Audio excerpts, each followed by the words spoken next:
Hey guys, what's going on? My name is Zenaton, and welcome to today's video for Marvel Snap. Today, what are we going to be doing today? We're going to be going over another Pool 1 deck. Just going through a bunch of Pool 1 decks for newer players to try to help people out who are newer to this game, to try to give them a variety of decks to try out and play and toy around with for people who might just be feeling a little overwhelmed by all the different cards and different strategies you can play on Marvel Snap. So what are we going to be playing today? We're going to be playing what is, in my opinion, a deck that is very powerful, in my opinion, falls off in Pool 2, but gets really, really good in Pool 3. We're going to be playing On Reveal. On Reveal, in my opinion, is a deck that a lot of people gravitate to early on because it's a very, in my opinion, easy to play deck. It kind of builds itself too. Like the synergy is a little obvious when you actually look at the deck and look at the cards. So let's go and look at the deck though, so we can talk more about the strategy and how it works. Okay, so welcome to the deck. So what is this deck trying to do? We are trying to abuse the on reveal mechanic. Basically, when the card is revealed, do the on reveal thing. For example, White Tiger adds a 7-power tiger to another location, and we take advantage of all this on reveal stuff by playing our top end of Odin, who, when he's revealed, activate the on reveal abilities of your other cards at this location. So that activates things like White Tiger or Gamora again, Ironheart, etc., etc. Very powerful deck in my opinion for Pool 1. Like I said earlier, though, I think it does fall off in Pool 2. I think a lot of these cards are still powerful in Pool 2, but not a dedicated on-reveal deck like this. And then in Pool 3, you get cards like Wong and Lockjaw, and you can try to go back to a more on-reveal focused deck with those cards. But what is this deck? Well, early on, we're just trying to play for some stats. We're playing things like just solid 1-drops and 2-drops. And then by turn 4 through 6, we need to figure out how we're going to actually lock up the game. Whether that is with a big Jessica Jones in one location, followed up by White Tiger into Odin, or Gamora into Odin. Both of them are very powerful finishers on their own. That kind of sucks if you don't draw Odin by turn 6. So I would say you kind of do have to realize when to retreat, when to play it out.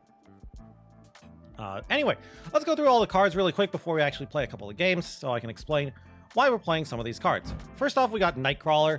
Nightcrawler is just one of the best 1-drops, especially when you're only limited to Pool 1. He's just so good. Being able to develop the board but not really commit to a lane is just so powerful, so we played Nightcrawler, of course. Rocket Raccoon is solid because he's got an on-reveal ability. If you can get him to actually activate, he is a 1 mana 4-power guy, pretty solid. Yondu, a little bit of deck disruption, being able to remove the top card of their deck is pretty good. You could replace Yondu with other 1-drops, for example, Korg. Korg is another similar 1-drop for Pool 1. Next up, we got Mr. Sinister. Mr. Sinister helps us flood the board really quick, which is something we do want to do early on. Like I said earlier, turns 1 through 3, we're really playing just a lot for the board and for getting as many points on the board as possible. Mr. Sinister helps us do that. 2 mana for basically 4 power. Same with Star-Lord. Star-Lord just helps us too if we can actually activate Star-Lord, giving us another +3 power to his 2 to make him a 2 mana 5-power guy. So also, like Rocket Raccoon and Star-Lord, they're also on reveal stuff, so we can use Odin to get them to activate once again if we really want to. Scarlet Witch is pretty solid as well. We can use her with Odin to try to RNG Hail Mary a location, but most of the time we're just using her to transform a bad location that we don't like into a good one, like Death's Domain or something else. Next up, we got Ironheart. She is an on-reveal card, so we can activate her again with Odin as well. Represents, with the first activation, she's representing 6 power. Second activation, she is representing a total of 12 power. Yes, the RNG does hurt a little bit, but you can try to mitigate that by playing around and playing lanes well. Fourth card, or fourth card. I believe this is the, what? Eighth card. For 4 mana, Enchantress. We're mostly playing Enchantress in this deck because, in my opinion, in Pool 1, you will see a lot of Devil Dino and Kazoo. Enchantress deals with both the dinosaur, the Devil Dino himself, Blue Marvel, and also Khazar. So I think Enchantress is really, really good. Also, it is an on-reveal ability, so you can actually, if your opponent thinks they're safe to play stuff in the Enchantress lane after the Enchantress has been played, you can actually activate her again using Odin. And while that's a rare thing, it does come up every now and again. If you're not running into things that have ongoing, though, and you want to replace Enchantress, or you just don't have Enchantress, I would recommend, wherever she is, I would recommend playing White Queen. White Queen, first off, is also 4 mana, so she keeps your curve pretty much the same. Very decent stats for her cost too, and drawing a copy of the highest cost card from your opponent's hand is very, very powerful. Next up, Jessica Jones. Just lots of stats here, and we can technically activate the on reveal again with Odin. Being able to activate it again with Odin doesn't really matter outside of certain locations, but it is nice. Mostly we're just playing her because she's 8 power for 4 mana. And then our last couple of cards are our finishers. White Tiger, we play her. She's like 8 mana, but she lets us play into locations that are tricky to play in, like Death's Domain. And she's one of the prime targets for an Odin activation. Gamora is the other prime target for an Odin activation. You drop Gamora, and if you get an activation with Gamora, you're usually winning that lane, so she is very, very powerful. And especially in Pool 1, there isn't really a way to deal with Gamora because Shang-Chi is in Pool 2. And then, of course, our final card, Odin, pretty much ties it all together. Being able to activate all the on-reveal stuff is so powerful. And since we have so many on-reveal cards here, we have a lot of different targets for Odin to hit. Mostly, like I said, that we want to hit Gamora or White Tiger, but hitting Enchantress, hitting Ironheart is also pretty solid. Usually want to hit multiple things, though, like a Ironheart, White Tiger location, play Odin on that, get an Ironheart activation and another White Tiger activation. So yeah, very powerful deck here. I think it is extremely strong for Pool 1. So yeah, just try it out. Also lets you just learn the game really well. Things like Rocket Raccoon, Star-Lord, and Gamora just let you try to learn how to get better at predicting where your opponent will play, and so on and so forth. So let's try it out ourselves and take it for a spin on the ladder. Cards here have +5 power. Honestly, whatever. That doesn't really mean much for us. I guess like Ironheart can get some power. Nightcrawler doesn't mean anything. I'm probably gonna play Star-Lord on the left, maybe mid here. +1 energy. We actually can't do anything with that energy. Unless I draw a 1-drop. Yeah, this is pretty bad. I will play Star-Lord on the left. I think I need to hit this Star-Lord. Okay, we did hit... Oh, they played Groot. Okay, never mind. I'm kind of scared here, in all honesty. Like, we've lost a lot of mana. Okay, Bar with no name might be how we win. I'm going to Yondu mid.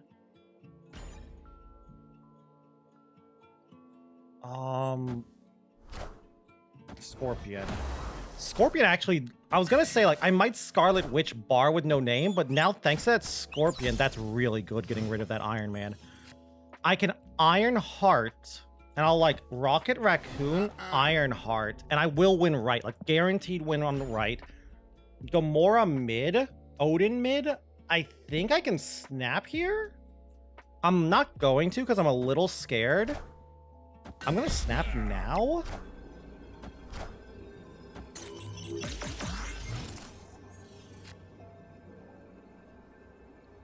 I mean, I lose to Infinite. That's my main problem, is I lose to the Infinite if they have it. And I feel like they might have Infinite. I think. Do I lose to Infinite? Because I play Odin. Gamora gets a activation off of Infinite. I could have done, and I also get a Rocket Raccoon activation. Actually, I might be fine against Infinite. Okay, well they played it out anyway. Electra getting rid of Yondu's whatever. And now we just Odin and win the game. Unless they themselves have a way to change bar with no name, I should be fine here. Because they will play for mid. I get a Gamora Rocket Raccoon hit, and I win the game. So GG? I honestly think they should retreat. After they see the Gamora, they should realize I'm on Odin, so they should retreat here. Unless they think I don't have Odin. But even without Odin, that's a lot of power they're contesting here. Like, they have to change bar with no name with an Enchantress. Not an Enchantress, a Scarlet Witch or a Storm. So let's see what they got here. Oh no. Why'd they snap back? I'm not gonna retreat. I'm not a coward. Let's play this out. Maybe they're confident. Maybe they think they have something. Alright, Odin. And we get our Gamora and Rocket Raccoon hit. So what is that last card? Is it Shang-Chi? Am I getting Shang-Chi'd? Oh, Hulk's nothing. Okay, I was expecting something big. Victory. Also, I love how Scorpion screwed them. Like, if they had never played this Scorpion, I would never have been able to do this Ironheart play, and I would have been forced to Scarlet Witch to turn bar into something good. But the problem with that is I would want a Scarlet Witch on 6, but that means I couldn't Odin, and I'd probably just lose. But yeah, Scorpion actually won us the game, so their card won us a game. So GG. Let's go to the next game.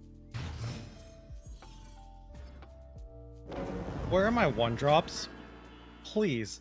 Okay, where's my Ironheart? I might be witching this Baxter building. I might be witching Strange Academy, actually. Okay, so I'm thinking like Mr. Sinister, Ironheart, Jessica Jones on the left, and then I might Scarlet Witch mid. That doesn't feel that strong in all honesty, but hey, that's what I can do right now with what I got. I kind of need to find like a White Tiger, or I think, well, I need White Tiger or Gamora and Odin. So I still got a lot of turns to draw into something, but I'm in trouble. Thankfully, my opponent didn't have a 1-drop themselves, so we're not that far behind. But I am playing against Pool 2 and Pool 3 cards, and I'm playing a Pool 1 deck in all honesty, so it's a little scary. Still though, this is a good-ish start. We just need to draw well. And we might actually be able to cheese them with Enchantress. Alright, what you got here? Multiple man. Well, I'm definitely gonna Scarlet Witch that location. Maybe this can save me. Okay, I got Gamora.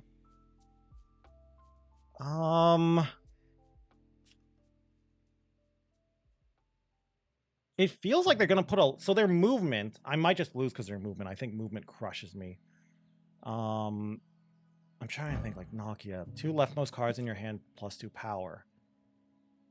They don't have anything... So Enchantress doesn't do anything against movement. So if I play this now, that means turn 4 I play Jessica. Turn 5... I want to play Strange Academy on turn 5 is the problem. Or I want to play Witch on turn 5. But that might be my turn 4 play. Let me Ironheart the left. Yeah, it looks like that might be Vulture next, I guess. Yeah. Yeah, we're definitely gonna have to Scarlet Witch mid. I just want to guarantee, basically, mid. And then next turn I will Scarlet Witch. I could still lose this, in all honesty. Like, Scarlet Witch plus... what? I need to find a way to win another location. If I can win Baxter Building, that does go a long way in winning a second location, but I'm most likely not winning mid.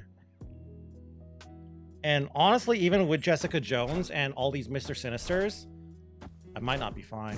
Okay, Nightcrawler. So we definitely have to do this. Let's do it like this, is what I'm thinking. Hopefully they play to the right. I could see them playing mid, though.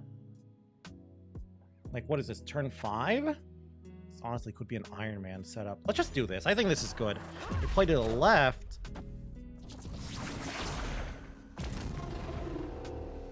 Okay, that's whatever. No! Alright, so we lost mid.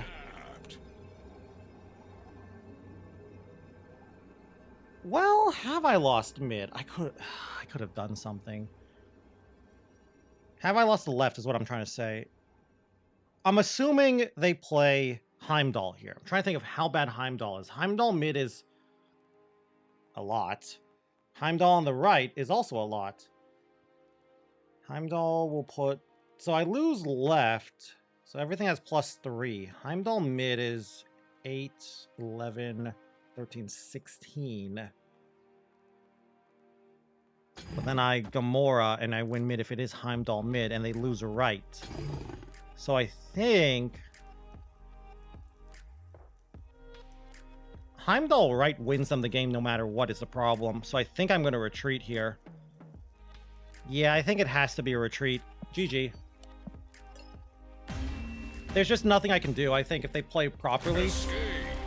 And the snap makes me really... I'm not going to call that snap bluff because they have such a powerful mid if they Heimdall. And because the left is Baxter building. If it weren't for this Hobgoblin, which I don't know why I've been seeing a lot of movement players playing Hobgoblin. But if it weren't for the Hobgoblin, or if I had actually moved Nightcrawler to the left like I most likely should have, I had a chance, but whatever. It is a pool 1 deck and we are against pool 2 cards. So let's go to the next game. Sure, that's a location. I'm actually going to play Nightcrawler into that location because I can move him out anyway. Agent 13. So it's Devil Dino, most likely. Cards here have -2 power. Interesting. I'm going to play Star-Lord on the right because I feel like they're also going to play on the right. Look at that. Called it. No, that's awful.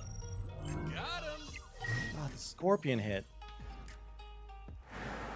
Ongoing's disabled here. This is such an awkward...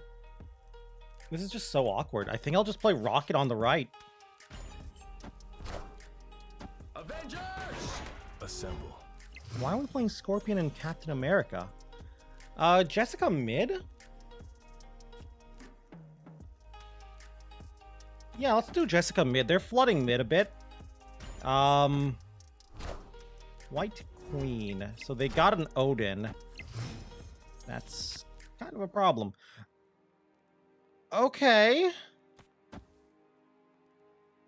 I can White Tiger, bring Nightcrawler here, and then I Odin on the right. Yeah, let's do that. The problem is I know they have an Odin as well. Thankfully, they might not play Odin because for them, Odin is just 6 mana for 7 power. The problem is, what if they play Dino? Again, I'm not snapping because I'm scared here. Okay, Scarlet Witch. 2 Raptors. I might be able to win if my Tiger goes to the left. It didn't. Hey, I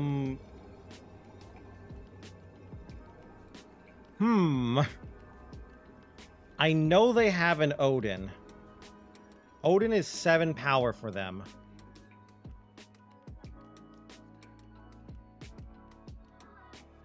Can I do anything? I think the line is Gamora mid, Yondu on the right. I'm not snapping because I feel like if they just Odin on the right, maybe I should snap. I think I'm confident. Plus, I get to bluff here a bit too. I think that Gamora is actually going to win us the game. So let's go for Gamora. I don't think Odin on the right doesn't do anything. And yeah, there's the Gamora. And is that my Odin on the left? Or on mid? Thank you for never Shang-Chiing me. Ah, do I lose? Oh, I barely won. What is this deck? If it weren't for Captain America, you know, I never checked it. I should have checked it. I was playing this game like Captain America was in their deck. But it came from Agent 13, so it was just a Devil Dino deck. Devil Dino control with like Infinauts, maybe? I'm assuming Infinaut because Scorpion is kind of control-y. Thank you for not Devil Dinoing the right, by the way. Oh wait, they couldn't because ongoing. Anyway, yeah, got another win under our belt. Let's go into the next game. Okay, what do we got here? Power is granted. Okay. I'm gonna play Rocket. I feel like if they have a 1-drop, they're definitely gonna drop it in the Nexus. Maybe. Love it. You love to see it. Oh yeah, that's so big for us. Now do I drop Star-Lord on the left as well? When a card moves here, destroy it. Okay. I am definitely dropping Star-Lord here now that I've drawn Odin. I really hope they play for the left. They might retreat it if I... Okay. If I can draw Gamora, I think I just auto-win this game. Well, we're not playing in there. So yeah, we'll just do this.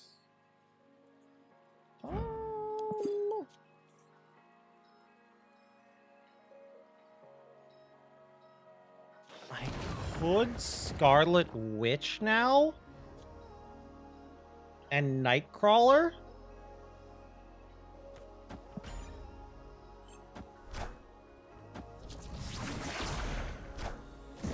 Everything here plus 2 power. Interesting. That probably helps me in all honesty. Okay, so we won. I'm gonna keep Nightcrawler here to protect him from a Killmonger. Just move him on turn 5 or so.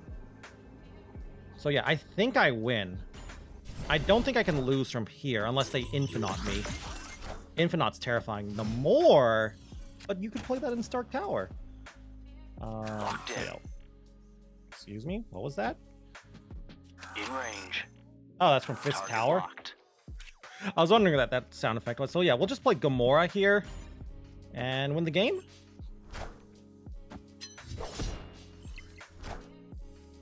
Claw is whatever. All systems go. And then we drop Odin. They drop another big card. And we just activate Gamora again. And we'll activate all of our Guardians of the Galaxy cards and just auto-win. I don't think anything they can do here. Armor is protecting us from a Shang-Chi, and they just retreated. Victory. If it weren't for that armor, I actually would have been terrified. I'd be like, well, I can just auto-lose to Shang-Chi here. But you gotta love it when they protect your own cards. So, yeah, we win again. GG, opponent. Okay, so welcome back to the deck. We did what, 4 games? I think we got 3 wins and a loss. I believe we lost against a movement deck. I retreated, so I didn't lose too many cubes. But movement is a very powerful deck in both Pool 1 and Pool 2, and they had a pretty good draw. But you got to see what this deck is trying to do. In our 4th game, I believe we had that location that shares its power, which is really good for us thanks to Gamora and Odin. Plus, it also incentivizes your opponent playing into that location, so that really makes the Guardian cards really easy to activate. But yeah, this deck is pretty strong. Very powerful Pool 1 deck. As you can see, it was putting up a good fight against some Pool 2 decks as well. So highly recommend this deck if you want to play it. Very fun deck to play. Lets you really, really learn your fundamentals very well. Lets you learn why you play certain tech cards like Scarlet Witch. I didn't actually play it. I remember, though, there was one game I played where Bar with No Name, the location where the person with the least power actually wins the game. That's a good example of Scarlet Witch doing shenanigans there.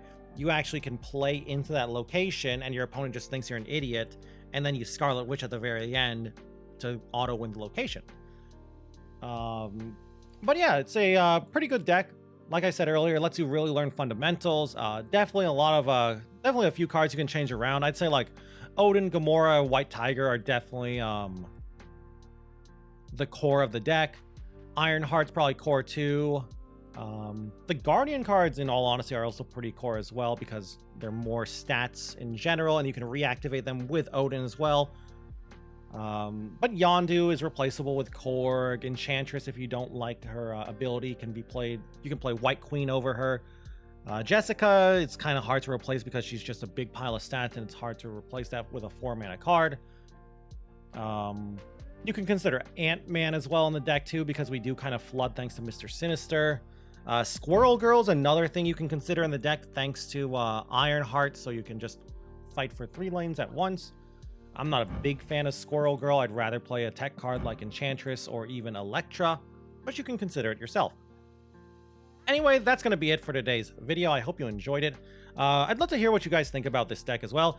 Do you think On Reveal is a very strong Pool 1 deck? I think it is. I think it's one of the best Pool 1 decks to play, and it's especially one of the best Pool 1 decks to play if you really want to learn how to play this game very well.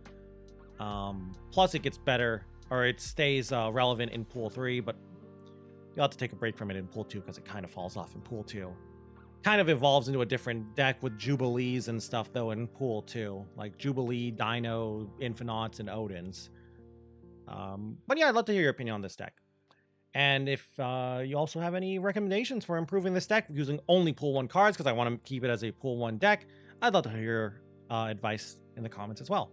And if you guys just enjoyed the video in general, I'd love it if you could leave a like or a comment down below as well. It always helps me and always helps out the channel. And if you guys want to keep up with the Marvel Snap content, you can always go and subscribe to the channel as well. And if you want to watch me play some Marvel Snap, you can go and check me out over on Twitch at twitch.tv/Zenaton, where I stream pretty much every single day. Anyway, though, with that all said and done, thank you all again once more for watching this video, and talk to you guys in the next one. Bye.